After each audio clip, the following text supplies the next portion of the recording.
Our safety solution is designed to help businesses like yours minimize the risk of card data breach while reducing the complexities associated with PCI DSS compliance. The safety software application reduces your PCI effort by protecting sensitive cardholder data in use, in transit, and at rest.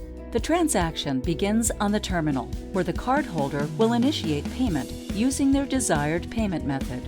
The terminal, with its hardware-level encryption technology, protects sensitive cardholder data, like payment card information and customer location, from being viewable and vulnerable in transit.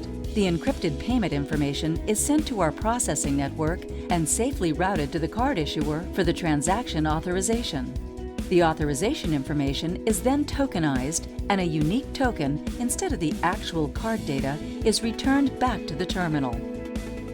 Only the token, not the actual card data, is available at rest within the terminal, preventing card data from being viewable or usable, but allowing for follow-up transactions like voids and adjustments.